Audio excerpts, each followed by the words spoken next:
Welcome back, geographers. In what way have the landforms in the Balkan Peninsula shaped the cultures of that region?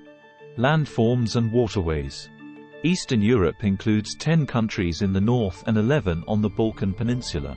Russia is a huge country, extending through 11 time zones in Europe and Asia. Western Russia is the portion that lies within Europe. The region rests mostly on a group of plains. The largest is the Russian plain. It begins in Belarus and Ukraine and stretches east about 1,000 miles, 1,609 kilometers. It rises to form the central Russian upland. This is an area of high elevation. To the east are the Ural Mountains. Beyond that is the West Siberian Plain. The Northern European Plain includes Poland and extends into parts of Western Europe. South of it is the Hungarian Plain, which includes parts of many countries.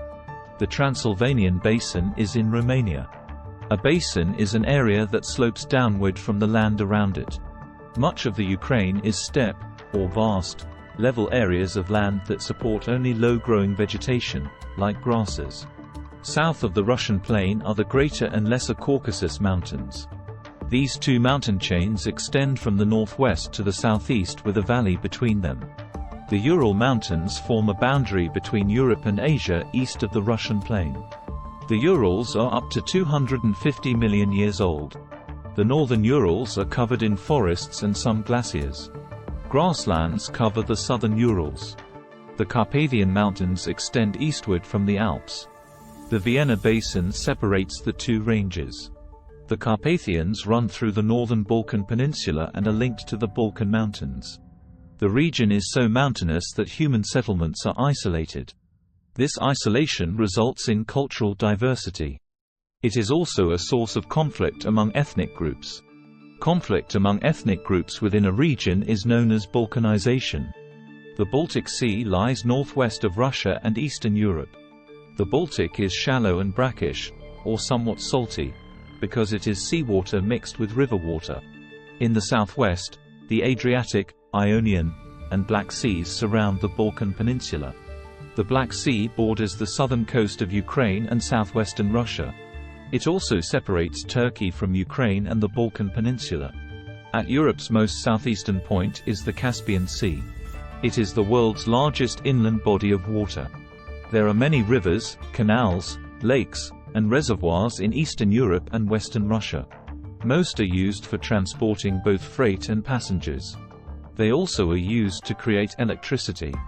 Climates. Several types of climate are found in Eastern Europe and Western Russia. Much of the region has a humid continental climate. These areas have mild or warm summers and long, cold winters. In places such as Croatia, Serbia, and Bulgaria, summers are hotter, and winters are similar to those farther north. Albania and Macedonia have a more Mediterranean climate. Summers are hot and dry, and winters are mild to cool and rainy. Russia's far north has a subarctic climate. Winters are very cold, with temperatures as low as -40 degrees Fahrenheit, -40 degrees Celsius. Summers are short and cool, although temperatures can reach 86 degrees Fahrenheit, 30 degrees Celsius. Farther north is Novaya Zemlya. This is an archipelago consisting of 2 large islands and several small islands. The climate is polar, and a large part of it is covered in ice year-round. A small number of herders and fishers inhabit the southern island. Natural resources. Russia is by far the largest country in the world. However, only about 1/6 of its land is suitable for agriculture. Most agricultural land is in a fertile triangle extending from the Baltic Sea to the Black Sea. Farmers grow crops such as wheat, oats, and barley. More than 1/5 of the world's forests are in Russia. They cover an area almost the size of the continental United States. Lumber, paper, and cardboard are important products. Forests grow slowly because of the long, cold winters. Intense harvesting and slow growth rates threaten both forests and the forest industry. Wildfires in 2010 destroyed 37 million acres, 15 million hectares, further damaging Russia's forestry and agricultural industries. The countries of this region also have many mineral resources. Most of Russia's vast coal, oil, and natural gas reserves are in Siberia. Reserves are the estimated total amount of a resource in an area. Russia's coal and rich deposits of iron ore fuel the country's steel industry. Machines made from steel are used to build Russia's automobiles, railroads, ships, and many consumer products. Poland's mineral resources include aluminum, coal, copper, lead, zinc, and sulfur. Romania has rich coal deposits and oil in the Black Sea. Hydroelectric and thermal power plants provide energy. There are also copper and bauxite, the raw material for aluminum. Russia's fishing industry is important to the country's economy. Many of Russia's lakes and rivers are used for freshwater fishing. Romania's fishing industry is concentrated in the southeastern part of the country. The Danube River supplies the most fish. Early history. Many ethnic groups settled in Eastern Europe and Western Russia long before modern national borders were set. Most of the people are Slavs. Slavs are an ethnic group that includes Poles, Serbs, Ukrainians, and other Eastern Europeans. Originally from Asia, they settled in what is now Ukraine and Poland. In the AD 800s, Slavic groups formed an empire that covered much of Central Europe. Other Slavs settled in the Balkans, coming under the rule of the Ottoman Empire.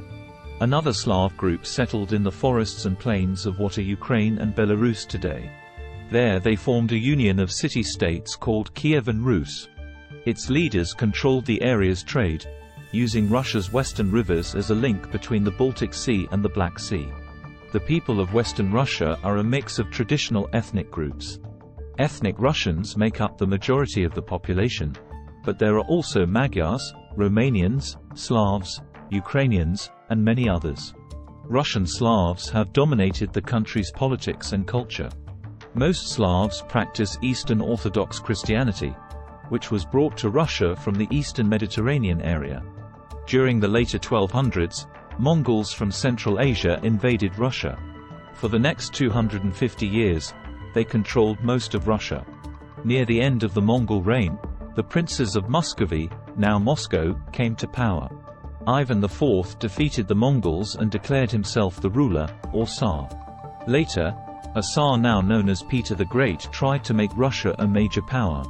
After his death in 1725, there was a string of weak Tsars. In the late 1700s, Catherine the Great came to power. She encouraged the development of education, journalism, architecture, and theatre. During her reign, Russia expanded its empire and took over the entire northern coast of the Black Sea. The Tsars and nobles enjoyed rich, comfortable lives. At the bottom of society, however, were great masses of people. Most of them were serfs, or farm laborers who could be bought and sold along with the land. They lived hard lives. In 1861, Tsar Alexander II freed the serfs. They had no education and few ways to earn a living. Some went to cities, where they worked long hours for low wages. Conflict, genocide, and communism. In the early 1900s, the threat of war had been brewing for many years. The major powers had already formed alliances. War broke out when a Bosnian terrorist named Gavrilo Princip assassinated Archduke Francis Ferdinand of Austria-Hungary on June 28, 1914, in Bosnia. By August, nearly all of Europe was involved in what would come to be known as World War I. At first, the Russian people supported the war. However, military failures, high casualties, and food shortages turned public opinion against the war and the Tsar. During the war, the Ottoman Turks accused an ethnic minority, called the Armenians, of supporting Russia. The Armenian genocide began. A genocide is the mass murder of vast numbers of an ethnic or cultural group. Between 1915 and 1923, more than 1.5 million Armenians, more than half of their population, were murdered by the Turks. In 1917, food shortages in Russia triggered riots in the capital. Soldiers deserted and joined civilians in protests against the war. Tsar Nicholas was forced to step down. A new government was formed, but it could not hold on to power. By the end of the year, a group of revolutionaries, the Bolsheviks, had seized the government. Inspired by the writings of Karl Marx, The Bolsheviks made Russia a communist state. Communism is an economic system that says all property should belong to the community or state, not to private individuals. The Bolsheviks became the Russian Communist Party and took control of all land and industry.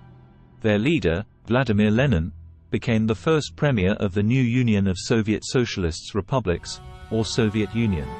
After Lenin's death in 1924, Joseph Stalin became leader of the Soviet Union. Stalin used terror and brute force to make the country a communist dictatorship. He forced the collectivization of all agriculture, so that all farmland was owned and controlled by the government. Peasants and landowners protested, especially in Ukraine. Their clash with the government led to a famine that killed millions. By the early 1930s, the Soviet Union was on its way to becoming an industrial giant. Stalin, however, wanted to spread communism throughout the world. In 1941, Nazi Germany invaded the Soviet Union, drawing the country into World War II. The Soviets joined with Great Britain and the United States to defeat the Germans. When the war ended, the Soviet army already occupied Czechoslovakia, Poland, Romania, Hungary, and Bulgaria. At first, Stalin agreed to allow these countries to hold elections. However, he went back on this promise and soon installed communist governments. Germany was split in two. The US and Great Britain set up a democracy in West Germany. East Germany became a communist state. Countries under Soviet rule came to be known as satellite countries. This meant that they were under the economic and political control of a more powerful country. The regions in the modern era. The Cold War was the rivalry and conflict between two superpowers, the Soviet Union and the United States, and their allies. The two countries competed for world influence and power. Both superpowers built destructive weapons. They also used other means, such as military and financial aid and the threat of force to carry out the struggle. At times, nuclear warfare seemed to be inevitable. Each side built alliances. The United States and its allies created the North Atlantic Treaty Organization, NATO, in 1949. NATO members agreed to respond as a group if any member of was attacked. In 1955, the USSR responded by creating a new alliance with its satellites. Albania, Bulgaria, Czechoslovakia, East Germany, Hungary, Poland, and Romania joined the USSR in the Warsaw Pact. The two superpowers came close to war during the Cuban Missile Crisis. In October 1962, the Soviet Union began sending missiles to Cuba. The US president sent the Navy to stop the Soviet ships. It seemed like there might be war. Eventually, the Soviet leader agreed to remove the missiles. One crisis was avoided. However, another crisis was beginning in Eastern Europe. In 1968, Alexander Dubček, the head of the Communist Party in Czechoslovakia, announced sweeping reforms. The Czech people welcomed the reforms. However, Soviet troops invaded Czechoslovakia and removed Dubček from power. In 1980, dozens of Polish trade unions joined to form Solidarity. Solidarity used strikes to put pressure on the government.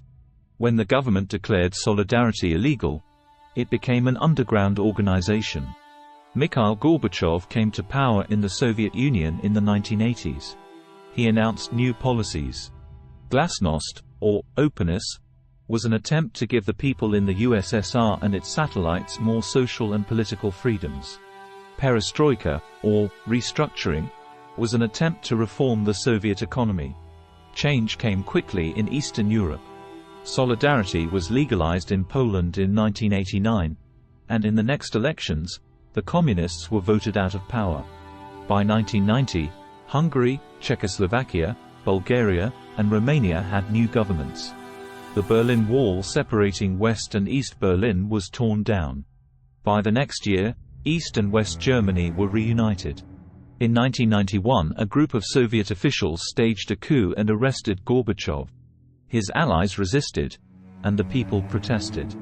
The military turned against the coup leaders. Gorbachev was released. Communist control of the USSR was over. By the end of the year, the Soviet Union had dissolved. All its republics became independent countries. Ethnic tensions flared in the Balkan Peninsula. In the early 1990s, disputes among ethnic groups tore Yugoslavia apart. Kosovo, which was part of Serbia, has a mostly Albanian Muslim population. Many people in Kosovo wanted to be free of Serbian control. When armed rebellion broke out in 1998, Serbs responded with military force. NATO intervened to end the bloodshed, and the United Nations began governing Kosovo. Kosovo declared independence in 2008, but Serbia and its allies refused to recognize this. People and places. Russia faced enormous challenges after the collapse of the USSR. Industry had centered on military hardware and heavy industrial machinery. The country was not prepared to produce the consumer goods that fuel free markets. Inflation, or the rise in prices for goods and services, increased, while production slowed. The transfer of industry to private ownership did not benefit most Russians. The new owners of industry were wealthy people with government connections called oligarchs. An oligarch is a member of a small group of people who control the government and use it to further their own goals. The Soviet government kept tight control over the USSR's many ethnic groups. Now some groups want to form their own countries. Among them are the Chechens, who live in Chechnya, in southern Russia. The region has many oil reserves that help fuel major Russian cities. Russian troops fought to keep Chechnya part of Russia.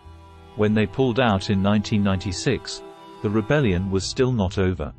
President Boris Yeltsin was blamed for being unable to solve the problems. He resigned in late 1999. Vladimir Putin was elected president in 2000. Putin had been an officer in the KGB, the country's secret police. He launched reforms to reduce the power of the oligarchs and encourage economic development. He dealt harshly with those who opposed him, and was re-elected in 2004. After a term as prime minister, Putin was re-elected as president in 2012.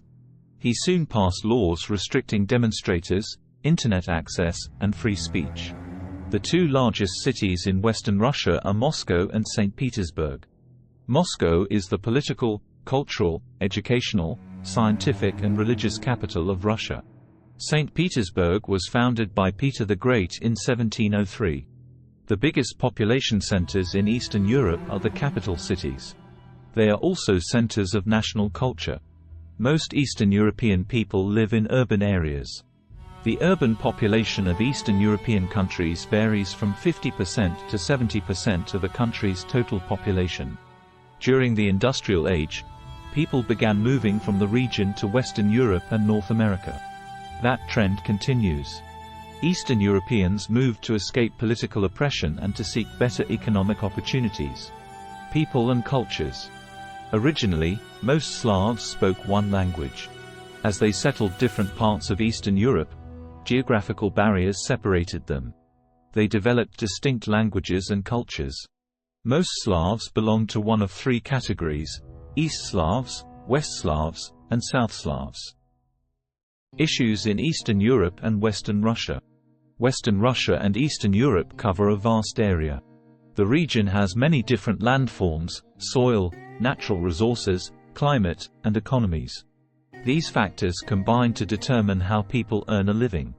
Albania, Romania, Serbia, and Bosnia and Herzegovina have many people working in agriculture. Russia is a leading oil and natural gas producer. It is also a major supplier of iron ore and other metals.